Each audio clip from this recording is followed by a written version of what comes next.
بسم اللہ الرحمن الرحیم۔ السلام علیکم ورحمۃ اللہ وبرکاتہ۔ رب شرح لی صدری ویسر لی امری واحلل عقدۃ من لسانی یفقہوا قولی۔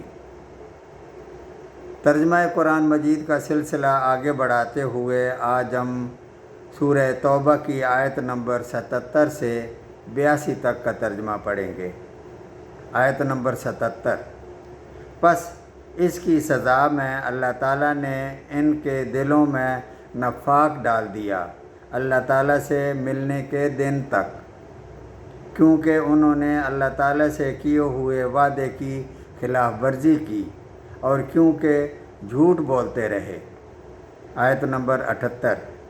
کیا وہ نہیں جانتے کہ اللہ تعالیٰ کو ان کے دل کا بھید اور ان کی سرگوشی سب معلوم ہے، اور اللہ تعالیٰ غیب کی تمام باتوں سے باخبر ہے۔ آیت نمبر 79۔ جو لوگ ان مسلمانوں پر طعنہ زنی کرتے ہیں جو دل کھول کر خیرات کرتے ہیں، اور ان لوگوں پر جنہیں سوائے اپنی محنت مزدوری کے اوپر کچھ میسر نہیں، پس یہ ان کا مذاق اڑاتے ہیں، اللہ تعالیٰ بھی ان سے تمسخر کرتا ہے، اور انہی کے لیے دردناک عذاب ہے۔ اس آیت کریمہ میں صدقہ و خیرات کرنے والے دو طرح کے لوگوں کا ذکر ہے۔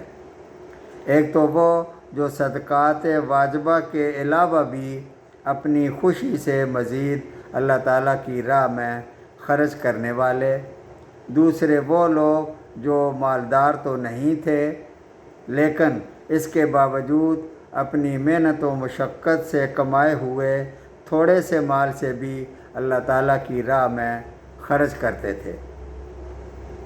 آیت میں منافقین کی ایک اور نہایت گھٹیا حرکت کا ذکر کیا جا رہا ہے کہ جب رسول اللہ صلی اللہ علیہ وآلہ وسلم جنگ وغیرہ کے موقع پر مسلمانوں سے چندہ کی اپیل فرماتے تو مسلمان آپ صلی اللہ علیہ وآلہ وسلم کی اپیل پر لبیک کہتے ہوئے حسب استطاعت اس میں حصہ لیتے۔ جس کے پاس تھوڑا ہوتا، جس کے پاس زیادہ مال ہوتا وہ زیادہ دیتا، اور جس کے پاس تھوڑا ہوتا وہ تھوڑا دیتا۔ یہ منافقین دونوں قسم کے مسلمانوں پر طعنہ زنی کرتے۔ زیادہ دینے والے کی بابت کہتے کہ اس کا مقصد ریاکاری اور نمود و نمائش ہے، اور تھوڑا دینے والے کو کہتے کہ تیرے اس مال سے کیا بنے گا، یا کہتے کہ اللہ تعالیٰ تیرے اس صدقے سے بے نیاز ہے۔ یوں منافقین مسلمانوں کا استہزاء کرتے اور مذاق اڑاتے۔ اللہ تعالیٰ فرماتے ہیں اللہ بھی ان سے اسی طرح استہزاء کا معاملہ فرماتا ہے جس طرح یہ مسلمانوں کے ساتھ استہزاء کرتے ہیں۔ آیت نمبر 80۔ ان کے لیے تو استغفار کر یا نہ کر، اگر تو 70 مرتبہ بھی ان کے لیے استغفار کرے تو بھی اللہ تعالیٰ انہیں ہرگز نہ بخشے گا۔ یہ اس لیے کہ انہوں نے اللہ تعالیٰ سے اور اس کے رسول سے کفر کیا ہے، اور ایسے فاسق لوگوں کو رب کریم ہدایت نہیں دیتا۔ آیت نمبر 81۔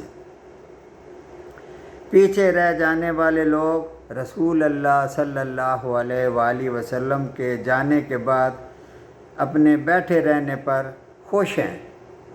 انہوں نے اللہ تعالیٰ کی راہ میں اپنے مال اور اپنی جانوں سے جہاد کرنا ناپسند رکھا، اور انہوں نے کہہ دیا کہ اس گرمی میں مت نکلو، کہہ دیجئے کہ دوزخ کی آگ بہت ہی سخت گرم ہے، کاش کہ وہ سمجھتے ہوتے۔ آیت نمبر 82۔ پس انہیں چاہیے کہ بہت کم ہنسیں اور بہت زیادہ روئیں بدلے میں اس کے جو یہ کیا کرتے تھے۔ صدق اللہ العظیم۔